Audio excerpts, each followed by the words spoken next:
था नया लेक्चर, और इस लेक्चर में बेटा आज हम बात करने वाले हैं एक बहुत ही इंपॉर्टेंट कॉन्सेप्ट जो कि हमने शुरू तो कर लिया था, लेकिन उसे आज हमको समाप्त करना है, और वो है संयुग्मी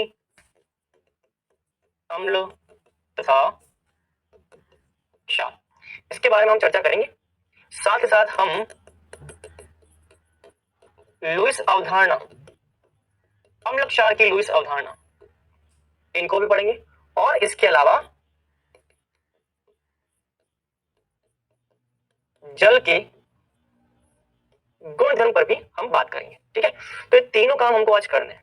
इसमें सबसे पहला हम करने वाले क्या, संयुग्मी अम्ल क्षार अवधारणा, मतलब कि ब्रोंस्टेड लोरी सिद्धांत। इस पे हम थोड़ा सा प्रकाश डालेंगे आज फिर से। वैसे हम बेसिक बातें इसकी पढ़ चुके हैं, लेकिन कुछ बातें हो रही हैं जो कि हमको यहाँ देखनी है। तो देखो, मैंने आपको बताया था कि जैसे ब्रोंस्टेड लोरी सिद्धांत जो होता है, ये पानी और पानी के अलावा दूसरे जितने भी विलायक है ना, उनमें भी काम कर जाता है। जैसे HCl है, तो HCl अमोनिया के साथ क्रिया करेगा, तो मैंने आपको बताया था कि HCl अमोनिया को अपना H+ देगा, तो ये अपना H+ दे देगा अमोनिया को। जैसे ही अपना H+ अमोनिया को देगा, NH4+ में बदल जाएगा। किस में बदल जाएगा? NH4+ में। और अगर ये अपना H+ अमोनिया को दे देगा, तो ये बदल जाएगा Cl-। ये चीज मैं आपको पिछली क्लास में बता चुका हूं। मैंने आपसे बात बोली थी, जो H+ का दान करता है उसको हम बोलते हैं ब्रोंस्टेड अम्ल, जो अपना H+ किसी और को दान करता है उसको हम बोलते हैं ब्रोंस्टेड अम्ल, और जो दूसरों से H+ ग्रहण करता है उसको हम बोलते हैं ब्रोंस्टेड क्षार। क्या बोलते हैं? ब्रोंस्टेड क्षार। तो जो अपना H+ किसी और को दान करता है उसको हम बोलते हैं ब्रोंस्टेड अम्ल, और जो दूसरों से H+ ग्रहण करता है उसको हम बोलते हैं ब्रोंस्टेड क्षार। अच्छा, अब यहाँ पे एक चीज और बताई थी मैंने आपको कि अम्ल का संयुग्मी होता है क्षार। अम्ल का संयुग्मी हमेशा कौन होता है? क्षार। और क्षार का संयुग्मी कौन होता है? क्षार का संयुग्मी होता है अम्ल। क्षार का संयुग्मी होता है अम्ल। क्षार का संयुग्मी अम्ल। अम्ल का संयुग्मी क्षार, क्षार का संयुग्मी अम्ल। और ये जो संयुग्मी होते हैं, इनके बीच में कितने का अंतर होता है? संयुग्मी के मध्य एक H+ का अंतर होता है। एक H+ का अंतर होता है संयुग्मी के मध्य, मतलब कि अम्ल और उसके संयुग्मी क्षार के बीच में एक H+ का अंतर है। ये अम्ल है, और अम्ल का ये क्या है? संयुग्मी। इसके और इसके बीच में कितना अंतर है? एक H+ का। तो ये अम्ल है, अम्ल का संयुग्मी कौन होगा? ये अम्ल का संयुग्मी HCl अम्ल है, और HCl अम्ल का संयुग्मी कौन है? Cl- क्षार। तो Cl- क्षार क्या है? HCl अम्ल का संयुग्मी। तो ये ध्यान रखना। अच्छा, अमोनिया की बात करें तो अमोनिया क्या है? अमोनिया क्षार है। जब अमोनिया H+ को ग्रहण करेगा तो किसमें बदल जाएगा? NH4+ में। अमोनिया यदि H+ को ग्रहण करेगा तो NH4+ में बदल जाएगा। तो अमोनिया का संयुग्मी कौन है? अमोनिया का संयुग्मी है NH4+। तो अमोनिया और उसके संयुग्मी के बीच में देखो, यहाँ पे 3 H+ है, यहाँ पे 4 H+, मतलब 4 हाइड्रोजन है। तो 3 हाइड्रोजन और 4 हाइड्रोजन। तो जब 3 और 4 मतलब कि एक का अंतर है, एक का अंतर है, तो संयुग्मी। क्षार का संयुग्मी कौन होगा? क्षार का संयुग्मी अम्ल होगा। क्षार का संयुग्मी कौन होगा? क्षार का संयुग्मी अम्ल होगा। बात समझ में आ गई? तो ये ध्यान रखना। तो हमेशा ध्यान रखना, किसी भी अम्ल के उसके संयुग्मी के साथ में एक H+ का अंतर है, और क्षार के उसके संयुग्मी के साथ में एक H+ का अंतर है। चलो कुछ एग्जांपल देखते हैं। मान लीजिए मैंने आपसे बोला कि CH3COOH और CH3COO-, इन दोनों के बीच में कितने H+ का अंतर है? तो आप क्या बोलोगे? सर इन दोनों के बीच में एक H+ का अंतर। देखो यहाँ पे H+ है, यहाँ पे H+ नहीं, एक H+ का अंतर है। तो ये दोनों क्या है? ये दोनों है संयुग्मी। संयुग्मियों के बीच में एक H+ का अंतर होता है। इसको हम बोलते हैं एसिटिक अम्ल, ये हो जाएगा अम्ल, और इसको हम बोलते हैं क्या? क्षार। तो ये हो जाएंगे संयुग्मी अम्ल क्षार। क्या हो जाएंगे? संयुग्मी अम्ल क्षार। इसी तरह से मान लीजिए मैंने अभी आपको थोड़ी देर पहले बताया था HCl। तो HCl बहुत आसान है। HCl जो है, अगर ये Cl- बनाता है तो इन दोनों के बीच में एक H+ का अंतर है। ये अम्ल है, अम्ल का संयुग्मी क्या होता है? अम्ल का संयुग्मी क्षार होता है। अम्ल का संयुग्मी क्षार होता है। इसी एसिटिक अम्ल की बात करूं तो एसिटिक अम्ल के सामने मान लीजिए मैंने ये लिखा CH3COOH2+। मान लीजिए मैंने ये लिखा, इसमें और इसमें कितने H+ का अंतर है? यहाँ पे COOH है, एक H है, यहाँ पे COOH2 दो H है, यहाँ पे एक H का अंतर है, मतलब कि ये दोनों क्या है? संयुग्मी। एक बात ध्यान रखना, यहाँ पे COOH किसका काम कर रहा है? यहाँ पे COOH क्षार का काम कर रहा है, क्योंकि क्षार वे होते हैं जो कि H+ को ग्रहण करते हैं। तो ये एक क्षार है, क्योंकि ये H+ को ग्रहण करेगा तो COOH2+ में बदलेगा। क्षार का संयुग्मी कौन होता है? अम्ल होता है। अब यहाँ पे मैं आपको एक चीज बताना चाहूंगा, एक बात गौर करिए, यहाँ पे COOH CH3COOH अम्ल भी है और CH3COOH क्षार भी है। अब आप बोलोगे सर ऐसा तो संभव कैसे हो सकता है, एक व्यक्ति अम्ल भी है और वही व्यक्ति क्षार भी है, एक व्यक्ति के दो दो चेहरे कैसे हो सकते हैं? तो एक व्यक्ति के निश्चित तौर पर दो चेहरे यहाँ पर हो सकते हैं, ये बहरूपिया है। तो ये सिद्धांत बताता है कि ये जो भी पदार्थ हम बात कर रहे हैं वो सब क्या है, बहरूपी। जितने पदार्थ हम यहाँ पे बात कर रहे हैं वो बहरूपी है।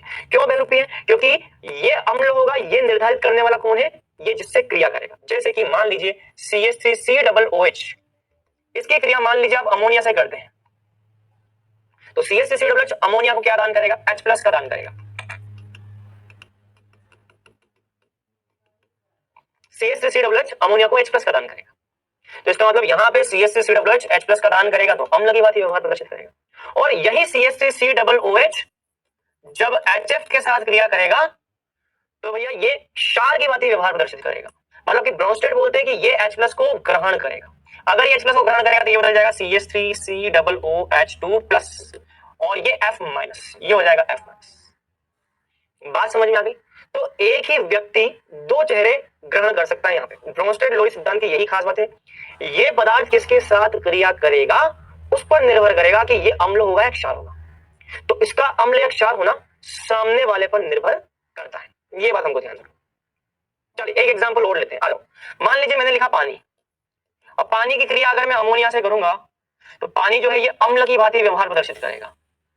पानी क्या करेगा, अपना H+ किसको दे देगा, अमोनिया को, तो ये बदल जाएगा OH- में, ये H+ इसको देगा तो ये बदल जाएगा NH4+ में। बात समझ में आ रही है क्या बोल रहा हूं?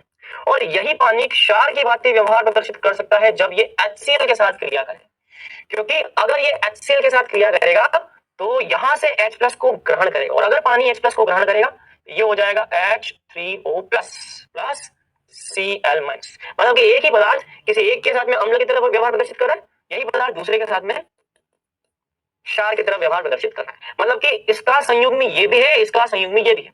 अगर पानी अम्ल की तरह है तो पानी का संयुग्मी OH- भी है, और पानी अगर क्षार की तरह है तो उसका संयुग्मी H2+ भी है। तो हम यहाँ पे ये भी लिख सकते हैं कि पानी जो है, पानी का संयुग्मी OH- भी है और इसी पानी का संयुग्मी H3O+ भी है। बात समझ में आ गई? तो पानी जो है वो अलग अलग अभिक्रियाओं में अलग अलग व्यवहार प्रदर्शित कर सकता है। पानी का ये संयुग्म कब होगा, अगर पानी अम्ल की भांति व्यवहार प्रदर्शित करेगा तो उसका संयुग्म हो जाएगा OH- क्षार, और यदि पानी क्षार की भांति व्यवहार प्रदर्शित करेगा तो उसका संयुग्म हो जाएगा अम्ल। क्या हो जाएगा उसका संयुग्मी, अम्ल हो जाएगा। इसी तरह से हम बात करें अमोनिया की, देखो अमोनिया के लिए भी कुछ इसी तरह की कहानी है। अगर मान लो अमोनिया H+ का दान करता है तो NH2- बनेगा। अगर ये H+ का दान करता है तो ये किसकी भांति व्यवहार प्रदर्शित करेगा, अम्ल की भांति।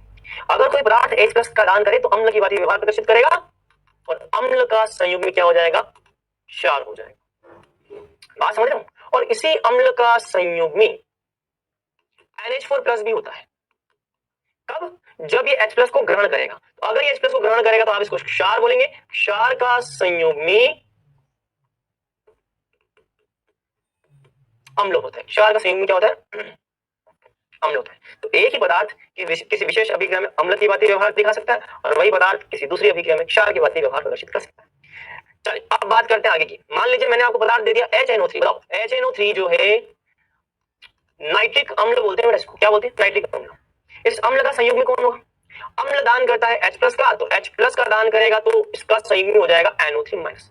अम्ल का संयुग्मी हो जाएगा NO3-। इस अम्ल का, HNO3 एक अम्ल है, उसका संयुग्मी होगा क्षार। क्या हो जाएगा, संयुग्मी क्षार हो जाएगा। बात समझ में आ गई? इस तरह से हमको चीजें देखनी होती है। चलिए तो ये सारी चर्चा है यहाँ पे, ध्यान रखेंगे। तो संयुग्मी अम्ल और क्षार के बीच में H+ का डिफरेंस होता है। क्लियर? चलो अब हम बात करते हैं इससे आगे की। तो ये तो यार संयुग्मी अम्ल क्षार की थ्योरी, लेकिन हाँ संयुग्मी अम्ल क्षार की थ्योरी से एक निष्कर्ष निकलता है। यहाँ पे एक निष्कर्ष निकलता है, बताया क्या निष्कर्ष निकलता है कि कुछ ऐसे पदार्थ हैं जो अम्ल और क्षार दोनों की भांति व्यवहार प्रदर्शित करते हैं। जैसे कि देखो अमोनिया, अमोनिया क्षार है तो अम्ल भी है, पानी, पानी अम्ल है तो क्षार भी है। तो कुछ ऐसे पदार्थ हैं जैसे एसिडिक अम्ल, क्षार तो अम्ल भी। तो यहाँ पे एक नया कॉन्सेप्ट निकल करके आता है उभय प्रोटिक, यहाँ पे एक नया कॉन्सेप्ट निकल करके आता है उभय प्रोटिक विलायक का। उभय प्रोटिक विलायक वो होते हैं जो अम्ल तथा क्षार दोनों की भांति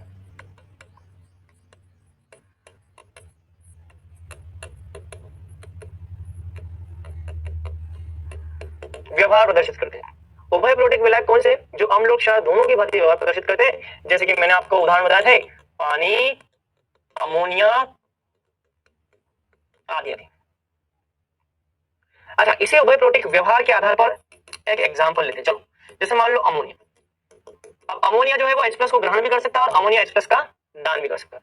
यदि अमोनिया H+ का दान करेगा तो अमोनिया किसमें बदल जाएगा? NH2- बदल जाएगा। तो देखो, यदि अमोनिया H+ का दान करेगा तो NH2- बदल जाएगा, और जो H+ का दान इसने इसको किया है वो ये अमोनिया बदल जाएगा NH4+ में। इसका मतलब अमोनिया जो है वो अम्ल और क्षार दोनों की भांति व्यवहार प्रदर्शित करेगा। ये वाला अमोनिया का अणु हो जाएगा अम्ल, तो ये वाला अमोनिया का अणु हो जाएगा क्षार। ऐसा पदार्थ जो अम्ल और क्षार दोनों की भांति व्यवहार प्रदर्शित करता है उसको हम बोलते हैं उभय प्रोटिक विलायक। क्या बोलते हैं? उभय प्रोटिक विलायक। इसी तरह से मान लो पानी। पानी क्या करता है? पानी भी भैया एक पानी का अणु H+ का दान करता है, ये बन जाएगा OH-, और दूसरा पानी का अणु H+ को ग्रहण करता है तो ये बन जाएगा H3O+। हमको पता है कि पानी जो है H+ का दान भी करता है और पानी जो होता है वो H+ को ग्रहण भी करता है। तो भैया इस तरह से। अच्छा, पानी यदि H+ का दान करेगा तो अम्ल कहलाएगा, और यही पानी H+ को ग्रहण करेगा तो क्षार कहलाएगा। क्या कहलाएगा? क्षार कहलाएगा। तो ये है पूरी कहानी ब्रोंस्टेड अम्ल क्षार सिद्धांत की। यहां पर एक नई संकल्पना निकल करके आती है और वो होती है आपकी लुईस अम्ल क्षार अवधारणा। लुईस अम्ल क्षार अवधारणा। चलिए, अब यहाँ पे हम आगे की चर्चा करते हैं। यार देखो, एक चीज बहुत सिंपल सी है। अभी तक हमने जितनी भी बातें की हैं वो सारी बातें एक सिंपल से कॉन्सेप्ट पर बेस्ड है, और वो कॉन्सेप्ट ये है कि भैया अगर कोई H+ दान कर रहा है किसी दूसरे को तो अम्ल है, और अगर कोई H+ ग्रहण कर रहा है तो वो क्षार है। ठीक है, पक्का? लेकिन अब हमारे दिमाग में क्वेश्चन आएगा कि उन पदार्थों का क्या जिनके पास दान करने के लिए ना तो H+ है और ना ही जो H+ को ग्रहण करते हैं। मतलब कि ऐसे पदार्थों का क्या होगा जिनके पास में H+ दान करने और ग्रहण करने के लिए नहीं। उन पदार्थों के लिए हम किस प्रकार से अम्ल और क्षार निर्धारित करें जिनके पास दान करने के लिए H+ है ही नहीं। तो ऐसी कंडीशन में हमको क्या मिलती है? लुईस अम्ल क्षार अवधारणा। ये लुईस अम्ल क्षार अवधारणा आपको इस बात का जवाब देगी कि भैया अगर किसी के पास H+ दान करने को नहीं है तो हम उसकी अम्लता या उसके अम्ल व्यवहार को किस तरह से प्रदर्शित करेंगे वो हमें यहां समझ में आएगा। चलिए, तो हम इसको समझेंगे। तो लुईस अम्ल क्षार अवधारणा के अनुसार लुईस अम्ल कौन से पदार्थ होते हैं? तो लुईस अम्ल वह पदार्थ है जो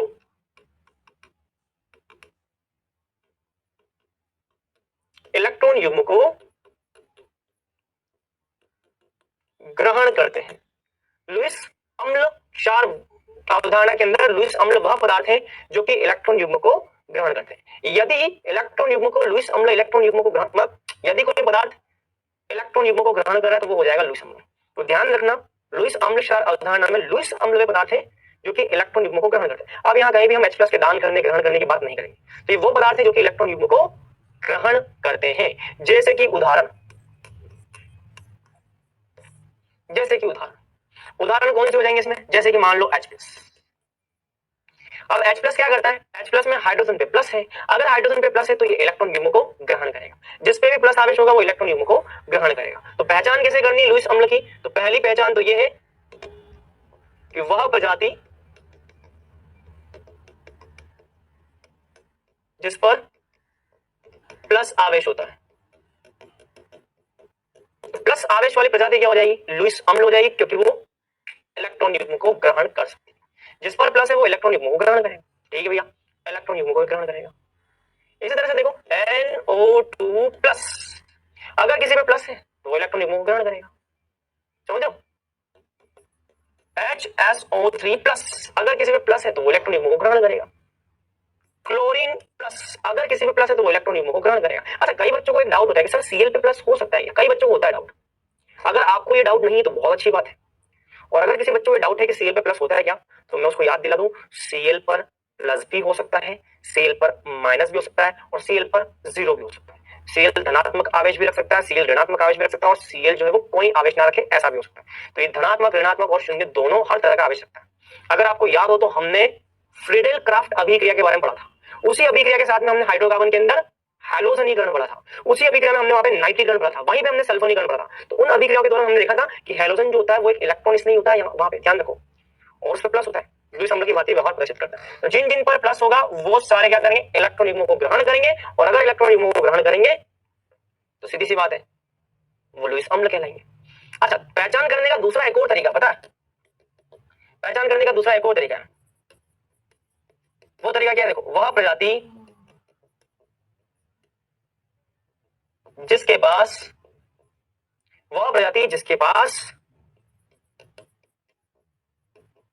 इलेक्ट्रॉन युग्म ग्रहण करने के लिए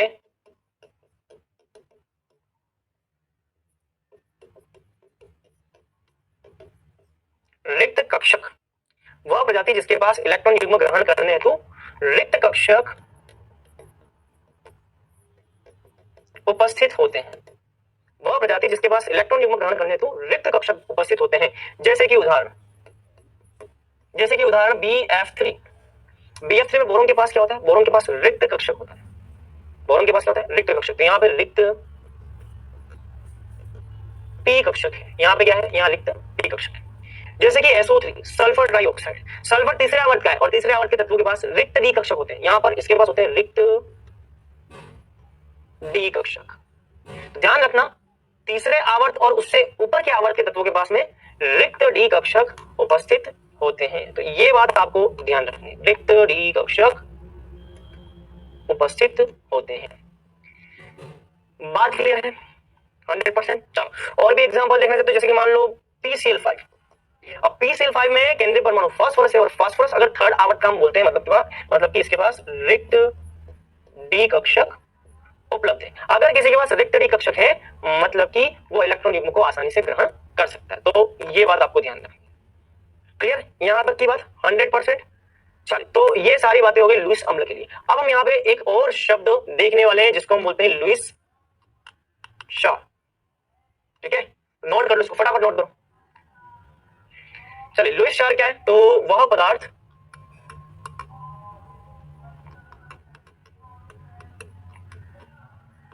जो इलेक्ट्रॉन युग्म का दान करते हैं, वह पदार्थ जो इलेक्ट्रॉन युग्म का दान करते हैं, वह पदार्थ जो इलेक्ट्रॉन युग्म का दान करते हैं, वह पदार्थ जो इलेक्ट्रॉन युग्म का दान करते हैं। ठीक है, अब इसमें उदाहरण क्या क्या हो जाएंगे। चलो, अब इलेक्ट्रॉन युग्म का दान करने वाले कौन कौन से, चलो ये भी बताता हूं। जिनके पास एकाकी इलेक्ट्रॉन युग्म लोन पेयर होते हैं, जिनके पास एकाकी इलेक्ट्रॉन युग्म या लोन पेयर होते हैं। जैसे कि उदाहरण अमोनिया, अमोनिया के पास में लोन पेयर होता है मतलब कि लुईस क्षार है। PH3 फॉस्फोरस के पास में क्या होता है, लोन पेयर क्षार है। PCl3 फॉस्फोरस के पास लोन पेयर है, क्षार है। जहां जहां पे लोन पेयर है, वाटर ऑक्सीजन के पास लोन पेयर है, क्षार है। अल्कोहल लोन पेयर है, क्षार है। तो ये आ जाएगा। ठीक है, चलिए, अच्छा दूसरा पहचान का तरीका क्या है, ये फर्स्ट हो जाएगा, ये सेकंड हो जाएगा। जिनके पास नेगेटिव आवेश होता है, जिनके पास नेगेटिव आवेश होता है, जैसे कि उदाहरण OH माइनस, तो OH माइनस ऑक्सीजन के पास नेगेटिव आवेश है, तो ये क्षार है। SH माइनस नेगेटिव आवेश है तो ये क्षार है। PH2 माइनस नेगेटिव आवेश है तो ये क्षार है। NH2 माइनस नेगेटिव आवेश है तो ये क्या है, ये क्षार है। Cl माइनस नेगेटिव आवेश है तो नेगेटिव आवेश मतलब कि क्षार है, आदि आदि। तो ये ध्यान रखना है। चले, अब मैं फिर से उस पॉइंट पे आता हूं जो कि हमने पिछले क्लास में पढ़ा था। मैंने आपको एक पॉइंट लिखा था, याद करो, मैंने आपको बताया था कि बोरिक अम्ल जो है ये आरएनएस अम्ल नहीं होता, क्योंकि H+ का दान नहीं करता पानी में। तो हमने पढ़ा था कि बोरिक अम्ल जो है वो आरएनएस अम्ल का दान, आरएनएस अम्ल, बोरिक अम्ल जो है वो आरएनएस अम्ल नहीं है। ये हमने बोला। बोरिक अम्ल जो होता है वो आरएनएस अम्ल नहीं होता है, ये हमने पढ़ा है। तो अगर ये आरएनएस अम्ल नहीं तो किसी और तरह का अम्ल होगा, ये होता है लुईस अम्ल। बोरिक अम्ल एक लुईस अम्ल है। देखो क्यों, मैं आपको बताऊं बोरिक अम्ल लुईस अम्ल क्यों। देखो क्योंकि बोरिक अम्ल की संरचना होती है ये है बोरिक अम्ल की संरचना। बोरिक अम्ल की संरचना ये है, और बोरिक अम्ल की संरचना में यहां पे होते हैं रिक्त कक्षक। अगर आपको याद हो तो हमने पढ़ा था पानी जो होता है वो अपने लोन पेयर इसके रिक्त कक्षक में दान करता है। यदि कोई पदार्थ अपने रिक्त कक्षक में इलेक्ट्रॉन युग्म को ग्रहण कर सकता है, ये बोरोन क्या कर सकता है, बोरोन इलेक्ट्रॉन युग्म को अपने रिक्त कक्षक में ग्रहण कर सकता है। तो लुईस अम्ल वो पदार्थ है जो कि इलेक्ट्रॉन युग्म को अपने रिक्त कक्षक में ग्रहण करते हैं। रिक्त कक्षक इसमें इलेक्ट्रॉन युग्म ग्रहण करेगा, इसीलिए हम इसको क्या बोलेंगे, इसको हम बोलेंगे लुईस अम्ल। ये हो जाएगा लुईस अम्ल। और इलेक्ट्रॉन युग्म का दान कौन कर रहा है, H2, तो ये इलेक्ट्रॉन युग्म का दान कर रहा है, तो ये हो जाएगा लुईस क्षार हो जाएगा। क्या हो जाएगा भैया, लुईस क्षार। अच्छा यहाँ पे एक एग्जांपल और देखते हैं। मान लीजिए मैंने लिखा NH3 प्लस BF3, है ना। अब हमें पता है कि BF3 में बोरोन के पास क्या है, रिक्त पी कक्षक। तो ये लोन पेयर क्या करेगा, ये अपने लोन पेयर को इसके रिक्त पी कक्षक में दान करेगा, तो ये बन जाएगा NH3। ये लोन पेयर यहाँ दान करेगा, तो ये अपने लोन पेयर देगा किसको, बोरोन को, तो ये हो जाएगा BF3। ये होता है भैया यहाँ पे लुईस अम्ल क्षार अवधारणा के अंदर। ध्यान रखना कोई भी लुईस अम्ल क्षार है या नहीं, ये देखना चाहते हो देख लो क्या वो कोऑर्डिनेट बॉन्ड बना सकते हैं नहीं बना सकते। मतलब कि अगर एक के पास में खाली कक्षक है, दूसरे के पास में दान करने के लिए लोन पेयर है, तो भैया इसका मतलब कोऑर्डिनेट बॉन्ड बनेगा और वो लुईस अम्ल क्षार कहलाएगा। तो अमोनिया इलेक्ट्रॉन युग्म का दान कर रहा है, तो ये हो जाएगा लुईस क्षार। जिसके पास लोन पेयर है वो लुईस क्षार, और जिसके पास में वैकेंट ऑर्बिटल है, रिक्त कक्षक है, उन रिक्त कक्षक वाले को हम क्या बोलते हैं, लुईस अम्ल बोलते हैं, क्योंकि इलेक्ट्रॉन युग्म को ग्रहण कर सकता है। तो यार ये पूरी कहानी यहाँ पे लुईस अम्ल क्षार की, इसका हम क्वेश्चन भी करेंगे अगली क्लास में। इसको फटाफट नोट कर लो, उसके बाद में हम एक नए टॉपिक पर आएंगे, और वो नया टॉपिक है जल के गुणधर्म। नोट करो फटाफट। चलिए अब हम बात करते हैं जल के गुणधर्मों की, ठीक है। एक बहुत ही इंपॉर्टेंट सेक्शन जो कि हमें इस पूरे चैप्टर का ज्ञान देने वाला है, क्योंकि पूरा का पूरा चैप्टर जो है वो किस पर आधारित है, जल पर। अगर किसी को वाटर को समझना है, अगर कोई इंसान पानी को समझना चाहता है, उसके व्यवहार को जानना चाहता है, विलयन के अंदर वो किस तरह का व्यवहार प्रदर्शित करेगा, अम्लीय है, क्षारीय है, उदासीन है, आयन देगा इन देगा, विद्युत का चलन करेगा नहीं करेगा, क्या है उसकी चालकता, क्या है उसकी ऊष्माधारिता, वो सारी बातें अगर हमको समझनी है तो भैया ये जो टॉपिक अब हम पढ़ने वाले वो बहुत ज्यादा इंपॉर्टेंट होने वाला है। तो आप ये मान लीजिए कि अगर इस पूरे चैप्टर को मुझे एक शब्द में डिफाइन करना हो, एक शब्द में मुझे परिभाषित करना हो, तो मैं इस चैप्टर का नाम दूंगा जल। क्यों, क्योंकि इस चैप्टर का नाम आयनिक इक्विलिब्रियम है, ठीक है, लेकिन आयनिक इक्विलिब्रियम होने के बाद में भी इस पूरे चैप्टर के अंदर आप एक चीज देखेंगे, हर जगह पानी के बारे में चर्चा हो रही है। आप कहीं पर भी देखो वाटर वाटर वाटर, क्यों, क्योंकि आप देखो आरएनएस से हम शुरू करें, आरएनएस के अंदर हमने बोला था कि भैया वाटर के अंदर चर्चा हो रही है। चलो ठीक है भैया, वहां पे साबित हो गया कि भैया वाटर के गुणधर्म। फिर हम आते हैं ब्रोंस्टेड एसिड बेस लोरी थ्योरी, है ना, ब्रोंस्टेड लोरी की एसिड बेस थ्योरी। वहां पे हम बात करते हैं H+ के ग्रहण की और H+ के त्याग की। भैया H+ तो पानी के अंदर भी होता है, मतलब कहीं ना कहीं वो भी पानी से संबंधित है। वहां पे भी हम पानी के उभय प्रोटीन होने के बारे में चर्चा करते हैं। फिर हम आते हैं लुईस अम्ल क्षार अवधारणा पे। लुईस अम्ल क्षार अवधारणा के हिसाब से हमने बोला था कि पानी जो है उसके पास में लोन पेयर, लोन पेयर तो वो इलेक्ट्रॉन युग्म दान कर सकता है, मतलब कि वो लुईस क्षार की बातें व्यवहार प्रदर्शित करेगा। मतलब कि उस अवधारणा के अंदर भी पानी को हमने कहीं ना कहीं किसी ना किसी कैटेगरी में डिवाइड कर रखा है। कहीं ना कहीं हमारे सामने पानी एक तरह से अच्छे से एक्सप्लेनेशन के साथ निकल कर आता है। तो जल के गुणधर्मों को अब हमारे यहाँ पे पढ़ने का औचित्य बहुत अच्छे से क्लियर हो जाता है। क्यों, क्योंकि हमें एक बात तो क्लियर हो गई कि भैया इस चैप्टर का नाम आयनिक इक्विलिब्रियम होने से अच्छा है कि भैया इस चैप्टर का नाम हम वाटर रख देते हैं, वाटर के गुणधर्म ये रख देते, तो हमारे लिए ज्यादा अच्छा होता। पूरे चैप्टर में हमको वाटर से रिलेटेड बातें करनी है। तो अगर आपको वाटर की अंडरस्टैंडिंग करनी है तो ये चैप्टर आपके लिए सबसे बेस्ट है। वाटर के गुणधर्म में सबसे पहला गुणधर्म आपको मैंने बता रखा है, उभयधर्मी प्रकृति। कौन सी प्रकृति, उभयधर्मी प्रकृति। उभयधर्मी प्रकृति का मतलब मैं आपको बता चुका हूं, जल जो है, जल अम्ल तथा क्षार दोनों की भांति व्यवहार प्रदर्शित करता है, इसलिए हम इसको क्या बोलते हैं, उभयधर्मी प्रकृति। लेकिन एक बात ध्यान रखना, जल अम्ल और क्षार दोनों है, ये किस किस सिद्धांत के हिसाब से है, ये केवल आर्हेनियस और केवल ब्रोंस्टेड लोरी सिद्धांत के हिसाब से। लुईस सिद्धांत इस स्टेटमेंट का सपोर्ट नहीं करता। देखो कैसे, सबसे पहले मैं बात करता हूं आर्हेनियस अम्ल की। क्या जल आर्हेनियस अम्ल है? हाँ बिल्कुल जल आर्हेनियस अम्ल है, क्योंकि पानी के अंदर जल जो होता है वो H+ आयन का दान करता है, बिल्कुल। क्या जल आर्हेनियस क्षार है? बिल्कुल, क्योंकि पानी जो होता है वो पानी के अंदर OH- आयन का दान भी करता है, क्षार भी। बिल्कुल, पानी जो है वो पानी के अंदर किसका दान करता है, H प्लस का दान भी करता है और OH माइनस का दान भी करता है। तो आरएनएस के अम्ल में भी आता है, आरएनएस के क्षार में भी आता है, ये दोनों। अब आते हैं ब्रोंस्टेड के अंदर। अगर ब्रोंस्टेड की अगर मैं बात करूं तो क्या ये ब्रोंस्टेड अम्ल है? ब्रोंस्टेड अम्ल का मतलब है जो किसी दूसरे को H प्लस का दान कर सके। पानी तो H प्लस का दान करता ही करता है, ब्रोंस्टेड अम्ल भी है। क्या ये ब्रोंस्टेड क्षार है? ब्रोंस्टेड क्षार का मतलब ये किसी और से H प्लस को ग्रहण करे, ब्रोंस्टेड क्षार भी है। मतलब कि ये अम्ल और क्षार दोनों है। आरएनएस सिद्धांत के हिसाब से भी अम्ल क्षार है और ब्रोंस्टेड सिद्धांत के हिसाब से भी अम्ल क्षार दोनों की भांति व्यवहार प्रदर्शित करता है। मतलब कि पानी की जो उभयधर्मी प्रकृति है ये केवल और केवल हम एक्सप्लेन कर सकते हैं आरएनएस थ्योरी और ब्रोंस्टेड थ्योरी से। केवल आरएनएस और ब्रोंस्टेड थ्योरी है जो कि उभयधर्मी प्रकृति की व्याख्या कर सकती है।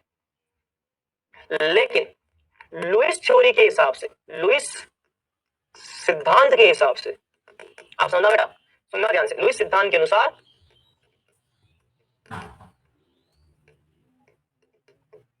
यह अम्ल क्षार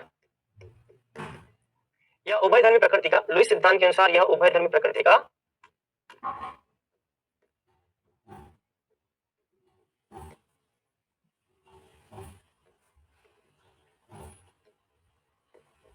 नहीं होता। क्यों? चलो मैं उसका कारण बताता हूं। देखो, लुईस अम्ल सिद्धांत बोलता है वे पदार्थ लुईस अम्ल है जो कि इलेक्ट्रॉन युग्म को ग्रहण करते हैं। क्या पानी इलेक्ट्रॉन युग्म को ग्रहण करता है? सोचो, क्या पानी इलेक्ट्रॉन युग्म को ग्रहण कर सकता है? नहीं कर सकता। क्यों नहीं कर सकता? क्योंकि इसको जरूरत ही नहीं भैया। ऑक्सीजन का अष्टक पूर्ण है और हाइड्रोजन का डुप्लेट पूर्ण है, इसका अष्टक पूर्ण है, इसको पानी को इलेक्ट्रॉन की जरूरत नहीं है। मतलब कि लुईस अम्ल तो नहीं है। लुईस अम्ल वह है जो कि इलेक्ट्रॉन युग्म को ग्रहण करते हैं, लेकिन इसको इलेक्ट्रॉन युग्म ग्रहण करना ही नहीं है भैया, करता ही नहीं है। लुईस अम्ल तो नहीं है। क्या ये लुईस क्षार है? हाँ, लुईस क्षार है क्योंकि इसके पास में दान करने के लिए लोन पे है। ये लुईस क्षार अवश्य है, लुईस क्षार है ये, लेकिन लुईस अम्ल नहीं। और अगर कोई लुईस अम्ल और क्षार दोनों होगा तो उभयधर्मी बोलेंगे, लेकिन यहाँ पे लुईस अम्ल नहीं, केवल लुईस क्षार है। इसका मतलब हम इसको उभयधर्मी प्रकृति का नहीं बोल सकते। लुईस सिद्धांत के अनुसार ये उभयधर्मी प्रकृति का नहीं, केवल और केवल आरएनएस और ब्रोंस्टेड सिद्धांत के अनुसार ही ये उभयधर्मी प्रकृति का है। तो आप चाहते हैं यहां लिख सकते हो आरएनएस तथा ब्रोंस्टेड सिद्धांत के हिसाब से।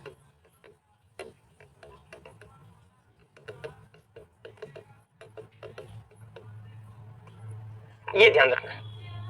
क्लियर? 100%। चलिए अब बात करते हैं भैया आगे की। तो ये हो गया जल के गुणधर्म का सबसे पहला पॉइंट। क्लियर? चलिए इसको नोट करो फटाफट। चलिए अब यहां पे दूसरे पॉइंट की बात करेंगे, जल की मोलर सांद्रता।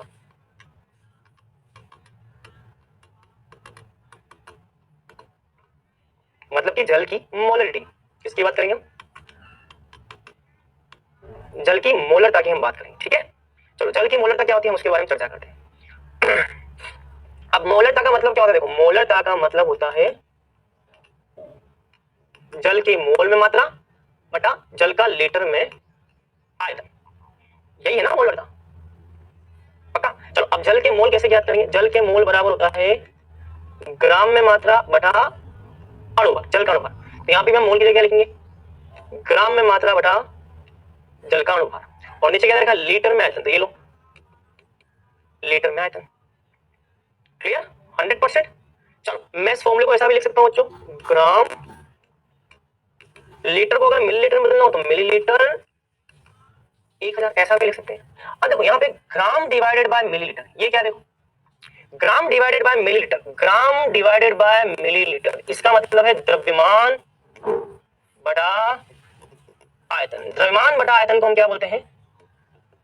घनत्व बोलते हैं। क्या बोलते हैं बेटा? घनत्व। तो ये द्रव्यमान बटा आयतन ये क्या हो जाएगा? ये हो जाएगा आपका घनत्व। और पानी का घनत्व जो होता है वो होता है 1 ग्राम प्रति मिलीलीटर। क्या होता है? 1 ग्राम प्रति मिलीलीटर। मतलब कि मैं यहाँ पे ग्राम प्रति मिलीलीटर की जगह क्या लिखूंगा? 1। पानी का अणु, पानी का एमडब्ल्यू कितना है? पानी का एमडब्ल्यू होता है कितना? 18। पानी का एमडब्ल्यू हो जाएगा 18 इंटू ऊपर आ जाएगा 1000। यहां से आप लिख सकते हो 55.5 कैपिटल एम। मतलब कि पानी की मोलरता कितनी हो जाएगी? 55.5 कैपिटल एम। ये हो जाएगी भैया पानी की मोलरता। तीसरा गुणधर्म पानी का है जल का आयनिक गुणनफल। जल का आयनिक गुणनफल, देखो पानी जो होता है उसका मैंने आपको बता रखा है उभयधर्मी है और ये 2 आयन प्रदान करता है, H3O प्लस और OH माइनस। आयनिक गुणनफल का मतलब है कि आयनों की सांद्रताओं का गुणनफल। तो जल में उपस्थित H3O प्लस तथा OH माइनस आयनों की सांद्रता का गुणनफल ही जल का आयनिक गुणनफल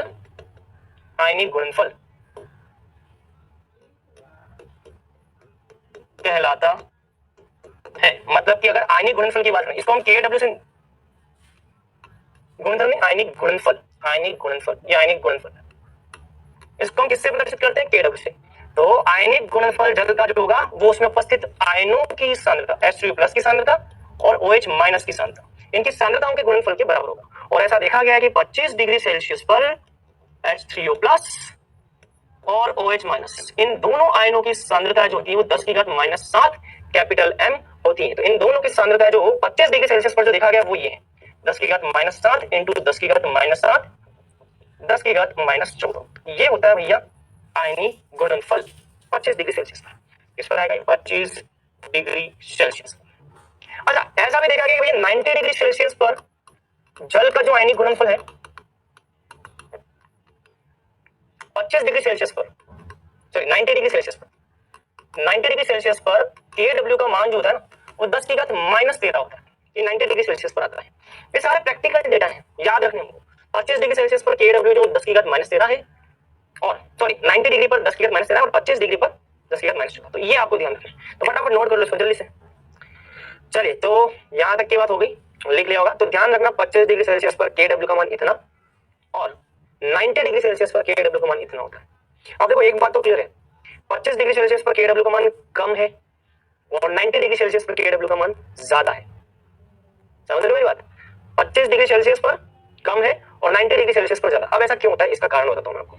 तो देखो, आप जब पानी की बात करते हो, जैसे हम यहाँ पे किसकी बात कर रहे हैं? पानी। तो पानी यहाँ पर टूट रहा है आयनों में। पानी किसमें टूट रहा है? पानी आयनों में टूट रहा है। किसमें टूट रहा है बेटा? पानी आयनों में टूट रहा है। अब अगर मान लो मैं टेम्परेचर बढ़ा दूंगा, तो टेम्परेचर बढ़ाने पर आयनों में टूटने की प्रवृत्ति बढ़ेगी। भाई एक बात बताओ, किसी को तोड़ना है या मान लो किसी को पिघलाना है या किसी के अणुओं के बीच की दूरी को बढ़ाना है, अणुओं के बंधों को तोड़ना, परमाणु के बंधों को तोड़ना है, जब भी तोड़ने की बात आएगी तो आपको टेम्परेचर बढ़ाना पड़ेगा। टेम्परेचर कम है, जैसे आप तापमान बढ़ाओगे तो भैया आकर्षण बल टूटेगा, मतलब कि आयनों में बढ़ने वाली मात्रा बढ़ेगी। तो आप यहां लिखेंगे क्योंकि तापमान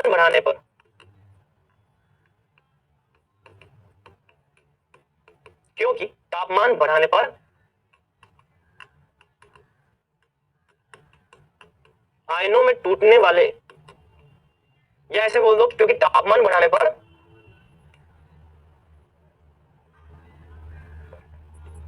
जल का वियोजन, या बोल दो कि आयनों में टूटने की प्रवृत्ति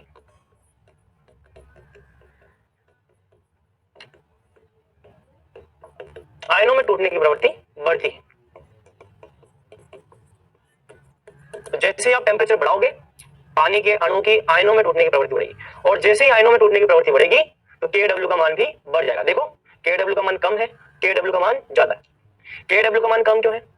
क्योंकि इन आयनों की सांद्रता कम है। अगर आयनों की सांद्रता कम होगी तो KW का मान कम होगा। भाई ये 10⁻⁷ 10⁻⁷ कम है ये मान, तो ये भी कम आएगा। लेकिन मान लो मैं इसको बढ़ा देता हूं, अगर मैं इसको बढ़ा करके करता हूं 10⁻⁻6.5 इंटू 10⁻⁻6.5, ये मैंने बढ़ा दिया वैल्यू। बढ़ाऊंगा तो इन दोनों का गुणनफल कितना आएगा? इन दोनों का गुणनफल आ जाएगा -13।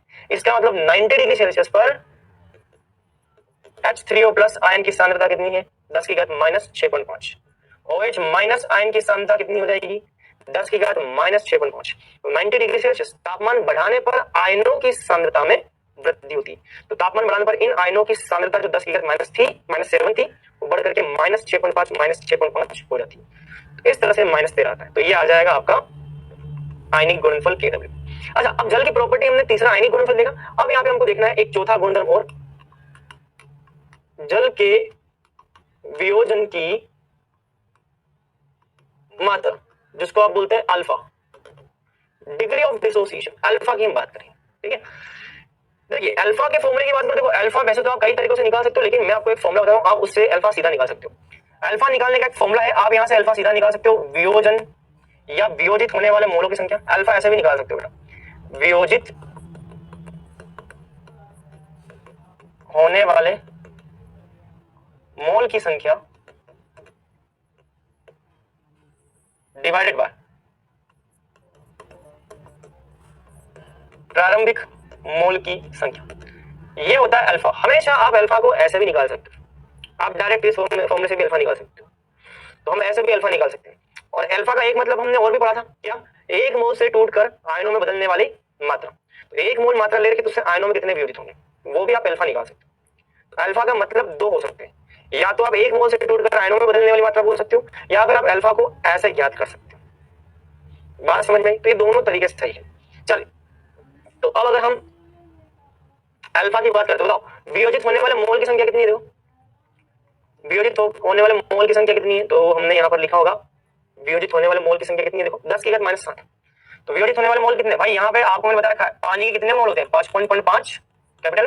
55.5 में से पानी में कितने जा रहा है, 10 की घात -7। तो आप यहाँ लिखेंगे वियोजित होने वाले मोल 10 की घात -7।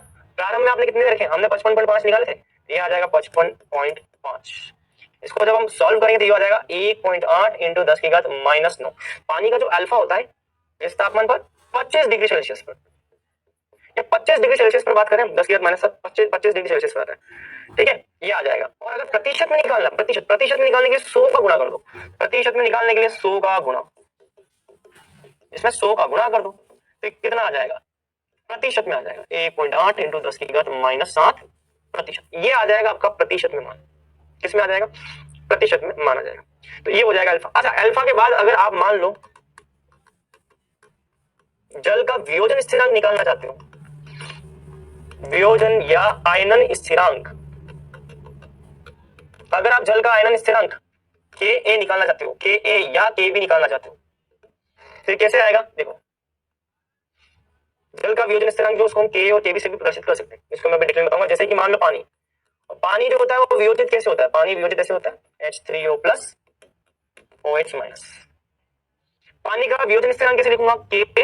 अच्छा, मैं काम करता हूं, मैं इस के को हटा देता हूं, हटाओ, चलो मैं सिंपल यहाँ पे लिखता हूँ वियोजन स्थिरांक मतलब कि के तो लिख सकते हैं, या फिर केसी, कैसे भी लिख सकते हैं। चलो मैं यहाँ पे लिखता हूँ केसी, तो यहाँ क्या आ रहा है देखो, H3O प्लस की सांद्रता और दूसरा आ जाएगा OH माइनस की सांद्रता, और ये क्या है, पानी की सांद्रता, तो ये पानी है, पानी की सांद्रता आ जाएगा। क्लियर? चलिए, तो हम यहाँ से क्या लिख सकते हैं, देखो हम यहाँ से लिख सकते हैं H3O plus OH minus, H2 plus OH minus, ये हो जाएगा 10 की घात -7 इंटू 10 की घात -7 डिवाइडेड बाय पानी की सांद्रता कितनी, 55.5, 55.5। तो इसको हम क्या लिखेंगे, इसको हम लिखेंगे 1.8 इंटू 10 की पावर -16, ये आ जाएगा। अच्छा, कई बच्चे बोलते हैं सर पानी यहाँ पे 2 बार लिखा हुआ है, यहाँ पे 1 बार लिखा हुआ है, उससे कोई फर्क नहीं पड़ता, उससे कोई फर्क नहीं पड़ता। आप पानी को 1 बार लिख लो, अगर मान लो आपने पानी को 1 बार भी लिखा, मान लो आपने पानी को 1 बार भी लिखा, तो इससे क्या मिलेगा, इससे H प्लस मिलेगा। H प्लस को हम क्या लिख सकते हैं, H प्लस को हम H3O प्लस भी लिख सकते हैं, तो आप ये समीकरण भी लिख सकते हो। तो इसको आप जब लिखोगे तो यहाँ पे H3O प्लस OH माइनस, तो H3O प्लस OH माइनस की सांद्रता डिवाइडेड बाय पानी, पानी की सांद्रता, तो ये आ जाएगा आपका क्या, Kc आ जाएगा। ये हो जाएगा भैया 1.8 इंटू 10 की घात -16। अब यहाँ पे ध्यान सुनना, पानी जो होता है, मैंने आपको बताया पानी अम्ल की तरह भी व्यवहार प्रदर्शित करता है, क्षार की तरह भी व्यवहार प्रदर्शित करता है। पानी अम्ल की तरह भी व्यवहार प्रदर्शित करता है, क्षार की तरह भी व्यवहार प्रदर्शित करता है। पानी अम्ल की तरह भी व्यवहार प्रदर्शित करता है और क्षार की तरह भी व्यवहार प्रदर्शित करता है। मतलब कि पानी का वियोजन स्थिरांक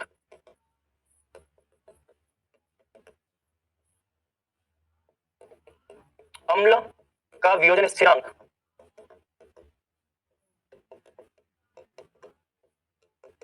के, पानी के वियोजन स्थिरांक को हम अम्ल का वियोजन स्थिरांक भी बोल सकते हैं। क्यों? क्योंकि पानी जो है उसको हम अम्ल भी मानते हैं। तो पानी का वियोजन स्थिरांक, अम्ल का वियोजन स्थिरांक या क्षार का वियोजन स्थिरांक, या क्षार का वियोजन स्थिरांक के भी कहा जाता है। तो पानी के वियोजन स्थिरांक को हम अम्ल का वियोजन स्थिरांक या क्षार का वियोजन स्थिरांक के और के भी से भी प्रदर्शित कर सकते हैं। तो इसको हम केसी बोल सकते हैं, केवी भी बोल सकते हैं, और के भी बोल सकते हैं, कुछ भी बोल सकते हैं। चलिए नंबर 6 पे आते हैं। इसका मतलब पानी के लिए के ए, ठीक है, पानी के लिए के ए और के बी का मान कितना आ जाएगा, इतना आ जाएगा। अब हम बात करते हैं आगे की। इसका मतलब पानी का अम्ल का वियोजन स्थिरांक इसकी बात व्यवहार प्रदर्शित करेगा, पानी जो है वो क्षार की बात व्यवहार भी प्रदर्शित करेगा, अम्ल और क्षार दोनों की बात व्यवहार प्रदर्शित करेगा। ठीक है, बात क्लियर है? तो ये ध्यान रखना। पांचवा हो गया। पांचवी के बाद अभी छठा पॉइंट लिखना है बेटा, ठीक है। तो यहाँ तक की बात नोट कर लो इसको एक बार इतना नोट करो, फिर हम आगे की बात करते हैं, ठीक है। ठीक है, चलो इसका मतलब अगर मुझे किसी अम्ल के लिए लिखना हो, किसी अम्ल के लिए मुझे लिखना हो H प्लस, इसका मतलब मान लो कोई अम्ल दे रखा है, अम्ल, अम्ल को आप पानी में घोलते हो, अम्ल को पानी में घोलने पर क्या मिलता है, अम्ल H प्लस देता है, तो अम्ल देगा H प्लस, तो H3O प्लस बनेगा और साथ ही साथ क्या निकलेगा, A माइनस निकलेगा। तो अम्ल के लिए हम हमेशा क्या लिखते हैं, Ka लिखते हैं। क्या लिखते हैं अम्ल के लिए, हमेशा Ka। अम्ल का संयुग्मी कौन होता है, क्षार होता है। तो अगर मुझे क्षार का वियोजन स्थिरांक लिखना है A माइनस, तो क्षार का वियोजन स्थिरांक क्या हो जाएगा,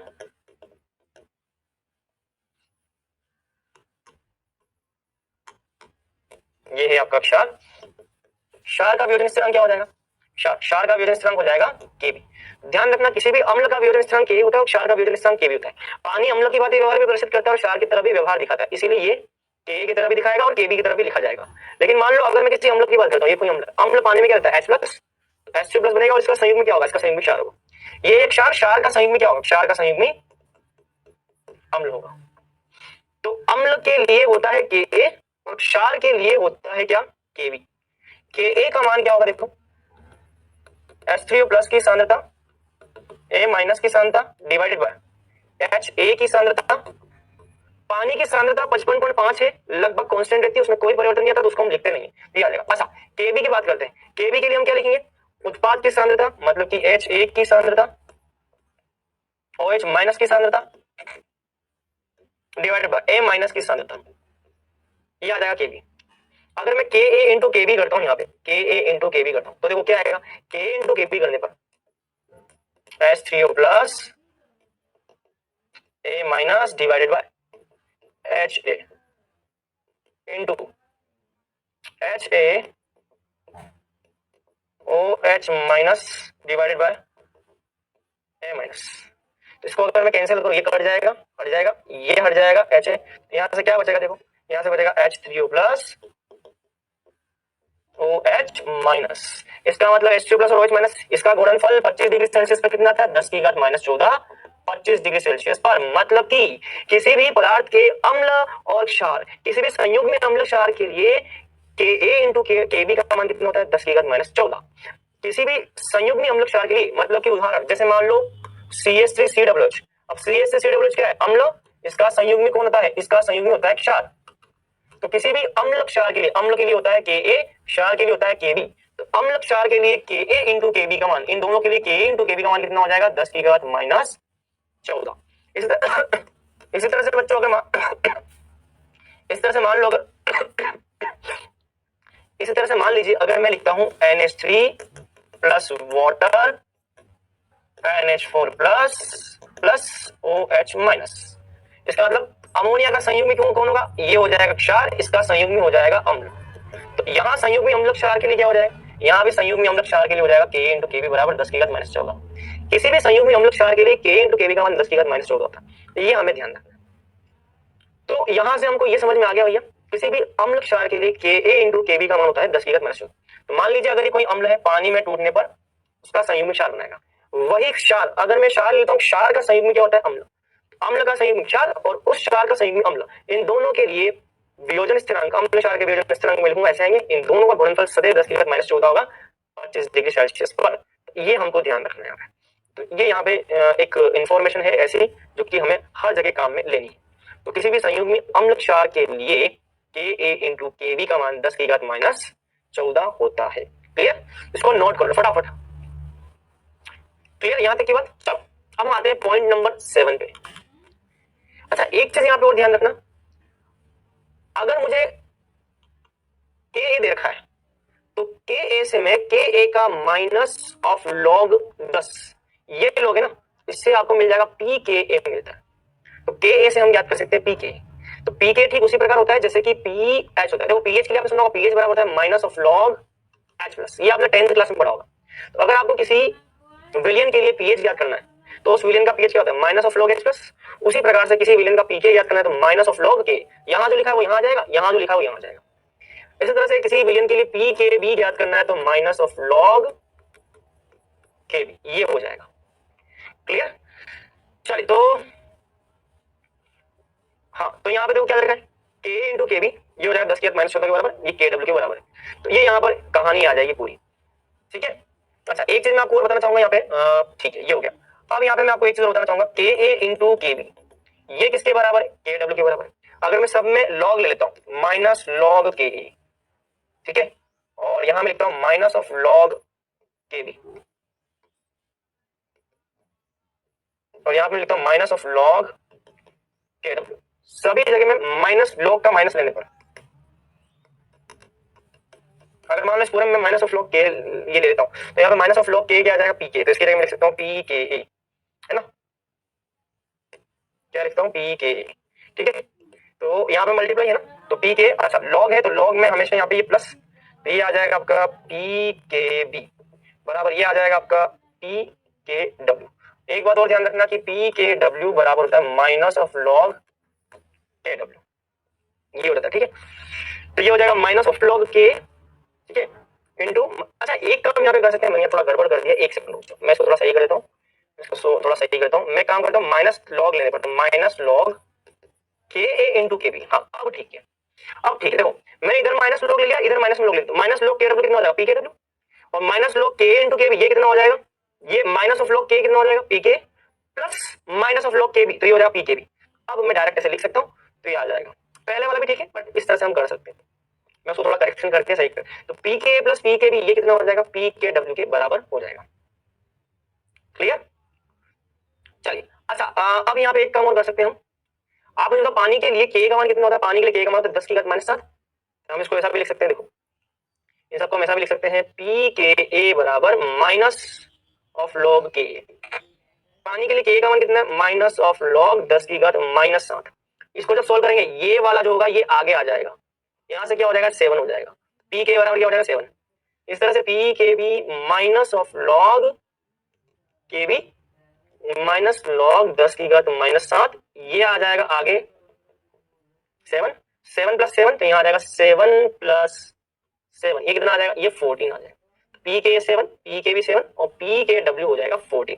इस तरीके से हम चीजों को सॉल्व कर सकते हैं। तो ये सारी बातें ध्यान रखनी, अलग अलग फॉर्मुलाज है जो कि हमको अलग अलग तरीके से अप्लाई करने होंगे, क्लियर। तो नोट कर लो फटाफट, क्लियर। इस पे क्वेश्चंस कैसे आते हैं वो हम देखेंगे अगली क्लास के अंदर, देखेंगे हम। मैं आपको अगली क्लास में सभी क्वेश्चन करवाऊंगा, ब्रोंस्टेड एसिड बेस थ्योरी के क्वेश्चन करवाऊंगा, लुईस अम्ल क्षार के करवाऊंगा, आपको मैं आर्यन सिद्धांत के करवाऊंगा, आपको मैं इसके क्वेश्चन करवाऊंगा, अगला सेक्शन हमारा पूरा क्वेश्चन का होगा, ठीक है। चलिए अब इसके बाद में हम लिखेंगे पीएच तथा अम्ल की अम्लीय सामर्थ्य, पीएच तथा अम्ल की अम्लीय सामर्थ्य, ठीक है। देखो किसी भी विलयन में पीएच का मतलब होता है minus of log H plus ion की सांद्रता, किसी भी विलयन में पीएच का मतलब होता है minus of log H plus ion की सांद्रता, ये होता है पीएच का मतलब। अगर मुझे किसी भी विलयन की अम्लीय क्षमता या अम्लीय सामर्थ्य का पता लगाना है तो मैं इस फॉर्मूले से लगा सकता हूं। तो पीएच क्या है, तो पीएच किसी विलयन की अम्लीय शक्ति का प्रतीक है, पीएच किसी विलयन की अम्लीय शक्ति का प्रतीक है। पीएच का फुल फॉर्म होता है भैया potential of H plus ion, या आप इसको हिंदी में लिखो एच प्लस आयन की शक्ति, क्या, एच प्लस आयन की शक्ति।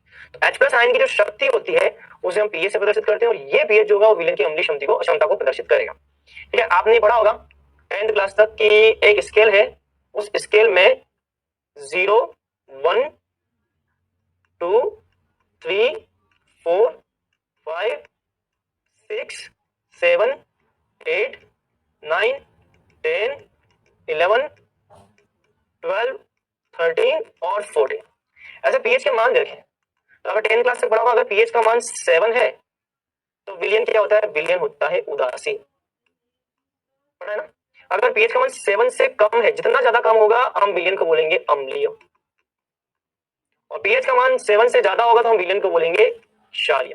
तो ये सब चीजें आपने बचपन में पढ़ी होंगी, मतलब 10th क्लास तक, ये मुझे पूरी उम्मीद है। तो ये वही पीएच है बेटा जो कि आपने 10th क्लास तक पढ़ा है, उस पीएच के बारे में हमको डिटेल में पढ़ना है।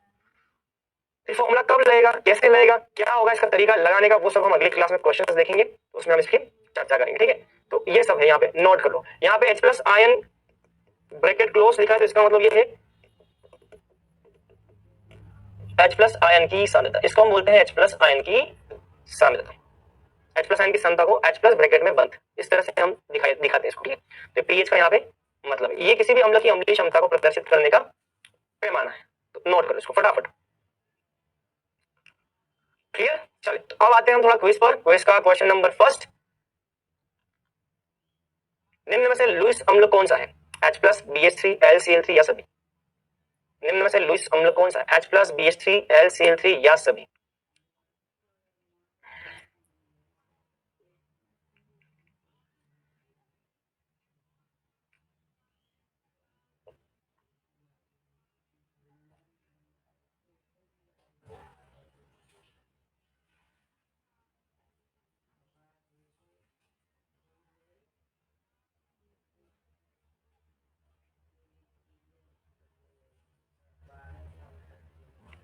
चलिए दूसरे क्वेश्चन पे आते हैं। चलिए दूसरे क्वेश्चन पे आते हैं। कास्टिक सोडा की अम्लता होती है, कास्टिक सोडा की अम्लता कितनी है?